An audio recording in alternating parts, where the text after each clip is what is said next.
Welcome to लक्ष्य सेतु। आज है 23 मार्च और 23 मार्च को 22 और 23 मार्च से करंट अफेयर्स के जितने भी क्वेश्चन बनेंगे आज हम इस वीडियो में डिस्कस करेंगे। तो चलिए स्टार्ट करते हैं और करते हैं सबसे पहले रिवीजन। विश्व गौरैया दिवस प्रतिवर्ष किस तिथि को मनाया जाता है? तो 20 मार्च को मनाया जाता है। अंतर्राष्ट्रीय खुशी दिवस प्रतिवर्ष किस तिथि को मनाया जाता है? तो 20 मार्च को मनाया जाता है। ठीक है। भारतीय सेना की दक्षिणी कमान ने हाल ही में किस स्थान पर अमोघ ज्वाला अभ्यास का सफल आयोजन किया? तो इसका आंसर हो जाएगा बबीना फील्ड्स फायरिंग रेंज में। पश्चिम एशिया संकट के बीच निर्यातकों की मदद के लिए शुरू की गई राहत योजना का मुख्य उद्देश्य क्या है? माल ढुलाई लागत और बीमा जोखिम में वित्तीय सहायता देना है। ठीक है। वियतनाम और दक्षिण पूर्व एशिया के साथ भारत के संबंधों को मुख्य रूप से कौन सी नीति निर्देशित करती है? तो ये जो है नीति है एक्ट ईस्ट पॉलिसी। ठीक है। हाल ही में विक्रम दुरईस्वामी को किस देश में भारत का नया राजदूत नियुक्त किया गया है? तो इसका आंसर हो जाएगा चीन। टाटा समूह के अध्यक्ष एन चंद्रशेखरन को भारत ब्रिटेन व्यापार संबंधों में उनके योगदान के लिए किंग चार्ल्स तृतीय द्वारा किस प्रतिष्ठित उपाधि से सम्मानित किया गया है? तो Knight Commander of the Most Excellence Order of the British Empire नामक उपाधि से इन्हें सम्मानित किया गया है। जल दिवालियापन की अवधारणा पेश करने वाले किस वैज्ञानिक को वर्ष 2026 का स्टॉकहोम जल पुरस्कार दिया गया है? तो इसका आंसर हो जाएगा कावेह मदानी। ठीक है। हाल ही में किसे भारत इंटरफेस फॉर मनी भुगतान ऐप का ब्रांड एम्बेसडर नियुक्त किया गया है?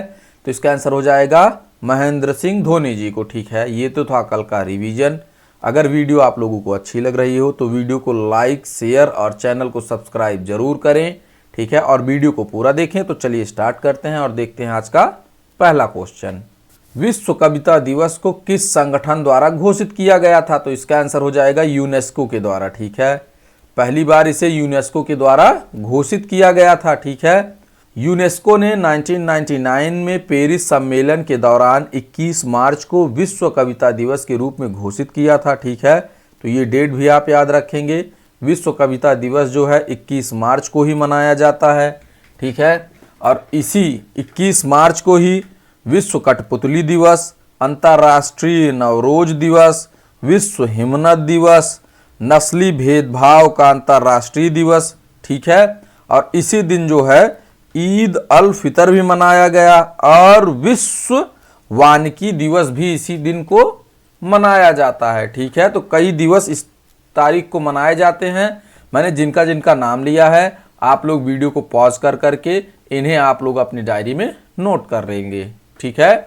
तो 21 मार्च को विश्व कविता दिवस के रूप में घोषित किया गया था ताकि भाषाई विविधता और लुप्त प्राय भाषाओं को बढ़ावा मिल सके। ठीक है। यह दिन कवियों को सम्मानित करने और कविता पढ़ने लिखने व साझा करने की परंपरा को जीवित रखने के लिए समर्पित है।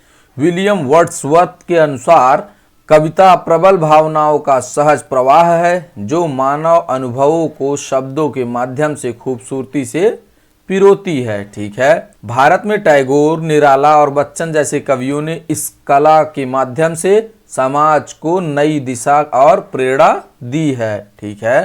तो नेक्स्ट क्वेश्चन है विश्व जल दिवस प्रतिवर्ष किस तिथि को मनाया जाता है?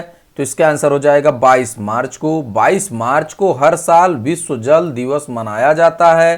ठीक है। संयुक्त राष्ट्र द्वारा हर साल 22 मार्च को यह दिवस मीठे पानी के महोत्सव और इसके स्थायी प्रबंधन के प्रति जागरूकता फैलाने के लिए मनाया जाता है। वर्ष 2026 का मुख्य फोकस लैंगिक समानता पर है क्योंकि दुनिया के कई हिस्सों में पानी जुटाने की जिम्मेदारी महिलाओं की शिक्षा और प्रगति में बाधा बनती है। ठीक है। यह दिवस विकास लक्ष्य यानी SDG सस्टेनेबल डेवलपमेंट गोल 6 से जुड़ा है जिसका उद्देश्य 2030 तक सभी के लिए स्वच्छ जल और स्वच्छता सुनिश्चित करना है। ठीक है। जलवायु परिवर्तन के कारण बढ़ते सूखे और बाढ़ के संकट से निपटने के लिए समावेशी जल प्रबंधन और महिलाओं की नेतृत्वकारी भूमिका पर जोर दिया गया है। तो नेक्स्ट क्वेश्चन है 22 मार्च 2026 को बिहार ने अपना कौन सा स्थापना दिवस मनाया जिसका मुख्य विषय उन्नत बिहार उज्जवल बिहार था। ठीक है, तो इसका आंसर हो जाएगा 114वां। और आप लोग याद रखेंगे बिहार का स्थापना दिवस कौन सा है, तो ये 22 मार्च है। ठीक है, इस चीज को आप लोग याद रखेंगे। बिहार को 22 मार्च 1912 को बंगाल प्रेसिडेंसी से अलग कर एक नए प्रांत के रूप में मान्यता दी गई थी। पटना के गांधी मैदान में आयोजित समारोह में शास्त्रीय संगीत ध्रुपद से लेकर आधुनिक गायकों पापोन और शान और लोक कला भिखारी ठाकुर के नाटक का प्रदर्शन किया गया। ठीक है, उत्सव के दौरान जल जीवन हरियाली मिशन और प्लास्टिक प्रतिबंध जैसे महत्वपूर्ण संदेशों को प्रदर्शनियों के माध्यम से जनता तक पहुंचाया गया। तो नेक्स्ट क्वेश्चन है मुख्य रूप से झारखंड और आसपास के राज्यों में मनाया जाने वाला सरहुल त्योहार किस वृक्ष की पूजा को समर्पित है। ठीक है, तो इसका आंसर हो जाएगा साल वृक्ष को ये जो है समर्पित है। सरहुल का शाब्दिक अर्थ है कि साल यानी सखुआ के वृक्ष की पूजा। आदिवासी समुदाय साल के पेड़ को अपनी ग्राम देवी सरना माँ यानी सरना देवी का निवास स्थान मानते हैं। इस पर्व में गांव के पुजारी यानी पाहन सूर्य का और उनकी पत्नी यानी पाहेन पृथ्वी का प्रतिनिधित्व करती हैं, जो कृषि उर्वरता के लिए उनके मिलन का प्रतीक है। यह त्योहार नए कृषि सत्र की शुरुआत का संकेत है। इस पूजा के संपन्न होने के बाद ही खेती में जुताई और बुआई का काम शुरू किया जाता है, यानी यहीं से जो है खेती का नव वर्ष स्टार्ट होता है। यह पर्व उरांव, मुंडा, संथाल, खाड़िया और हो जैसी जनजातियों द्वारा झारखंड, ओडिशा, पश्चिम बंगाल और छत्तीसगढ़ में अत्यंत श्रद्धा से मनाया जाता है। यहाँ पे देख लीजिए इसे इस तरीके से मनाया जाता है। तो नेक्स्ट क्वेश्चन है ग्लोबल टेररिज्म इंडेक्स 2026 के अनुसार कौन सा देश आतंकवाद से सर्वाधिक प्रभावित देशों की सूची में पहले स्थान पर है। तो इसका आंसर हो जाएगा पाकिस्तान। ठीक है, पाकिस्तान जो है पहले स्थान पर है। 2025 में पाकिस्तान के आतंकवाद के कारण 1139 मौतें हुई, जो 2013 के बाद सबसे बड़ा आंकड़ा है। इस देश में होने वाले लगभग 67% हमलों के लिए तहरीक ए तालिबान पाकिस्तान जिम्मेदार है, जबकि बलूचिस्तान लिबरेशन आर्मी भी सक्रिय है। ठीक है, रिपोर्ट के अनुसार बंधक बनाने की घटनाओं में भारी उछाल आया है, जो 101 से बढ़कर 655 तक पहुंच गई है। इस सूचकांक को Institute for Economics and Peace द्वारा जारी किया जाता है, जो वैश्विक स्तर पर शांति और सुरक्षा का आकलन करता है। ठीक है, तो इस चीज को आप लोग याद रखेंगे कि इसे किसके द्वारा लॉन्च किया जाता है या किसके द्वारा इसका आकलन किया जाता है। ठीक है, तो नेक्स्ट क्वेश्चन है हाल ही में कृष्ण कुमार ठाकुर ने भारत की किस सबसे बड़ी लौह अयस्क उत्पाद कंपनी में निदेशक यानी कार्मिक के रूप में कार्यभार संभाला है। तो इसका आंसर हो जाएगा NMDC national ministerial development corporation limited. ठीक है, तो नेक्स्ट क्वेश्चन है ऋतुपर्णा सेनगुप्ता को किस देश के हाउस ऑफ कॉमन्स में महिला सशक्तिकरण पुरस्कार से सम्मानित किया गया है। तो इसका आंसर हो जाएगा ब्रिटेन यानी यूके में। ठीक है, यह सम्मान अंतर्राष्ट्रीय महिला दिवस यानी 8 मार्च के अवसर पर कला और संस्कृति में उनके विशिष्ट योगदान के लिए प्रदान किया गया। समारोह का आयोजन यूनाइटेड किंगडम लंदन के ऐतिहासिक हाउस ऑफ कॉमन्स में ग्लोबुमेन CIC द्वारा किया गया था।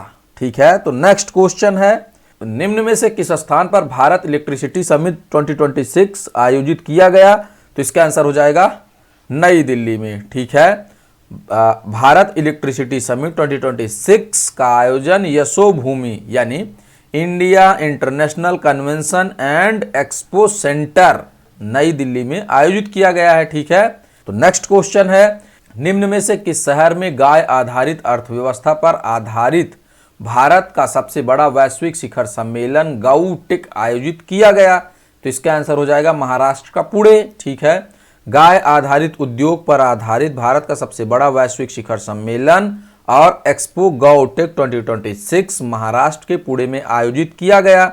यह कार्यक्रम 20 से 23 मार्च 2026 तक पुणे के एग्रीकल्चर कॉलेज ग्राउंड में हुआ। इसका उद्देश्य गौ आधारित कृषि, ग्रामीण कृषि और अनुसंधान को बढ़ावा देना है। तो नेक्स्ट क्वेश्चन है, किस देश ने मार्च 2026 में आधिकारिक रूप से विश्व स्वास्थ्य संगठन की सदस्यता छोड़ दी है? ठीक है, तो इसका आंसर हो जाएगा अर्जेंटीना। अर्जेंटीना ने विश्व स्वास्थ्य संगठन से अपना नाम वापस ले लिया है। अर्जेंटीना के विदेश मंत्री पाब्लो क्विरिनो ने कहा है कि अर्जेंटीना ने विश्व स्वास्थ्य संगठन से विज्ञापन के रूप में वापसी कर ली है। तो नेक्स्ट क्वेश्चन है, भारतीय वनस्पति सर्वेक्षण के वैज्ञानिकों ने हाल ही में अरुणाचल प्रदेश में जंगली कीवी की किस नई प्रजाति की खोज की है? इसका आंसर हो जाएगा एक्टिनिडिया इंडिका। ठीक है, एक्टिनिडिया की नई प्रजाति का खोज किया गया है। यह नई प्रजाति अरुणाचल प्रदेश की जीरो घाटी में लगभग 1725 मीटर की ऊंचाई पर पाई गई है। यह एक बारहमासी लता झाड़ी है जिसकी पहचान इसकी रोएदार शाखाओं यानी बालों वाली शाखाओं और बड़े अंडाकार पत्तों से होती है। ठीक है, इसके फल जैतून हरे रंग के होते हैं जिन पर एक विशेष जालीदार पैटर्न पाया जाता है जो इसे अन्य प्रजातियों से अलग बनाता है। इस खोज के साथ अब दुनिया भर में एक्टिनिडिया वंश की कुल प्रजातियों की संख्या बढ़कर 56 हो गई है। ठीक है, तो ये इस तरीके से दिखता है। नेक्स्ट क्वेश्चन है, दुनिया के सबसे तेज पक्षियों में से एक शाहीन बाज मुख्य रूप से किस पक्षी की एक नई उप प्रजाति है? तो इसका आंसर हो जाएगा पेरेग्रीन बाज।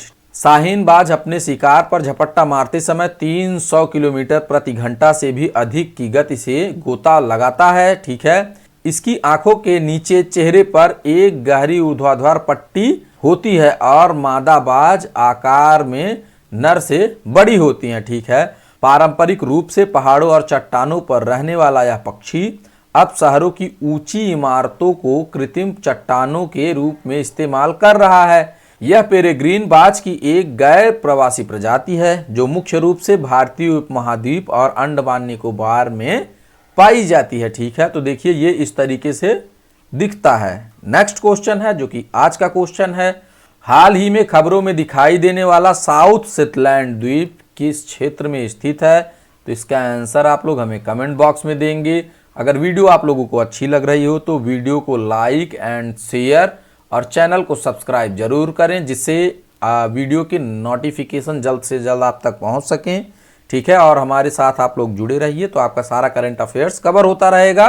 नेक्स्ट क्वेश्चन है जो कि कल का क्वेश्चन है, भारतीय संविधान की किस अनुसूची में 22 प्रमुख भारतीय भाषाओं को सूचीबद्ध किया गया है जो राज्यों को अपनी आधिकारिक भाषा चुनने का आधार प्रदान करती है? ठीक है, तो इसका आंसर हो जाएगा 8वीं अनुसूची। ठीक है, डिस्क्रिप्शन को आप लोग पढ़ लेंगे। Thanks for watching, please subscribe.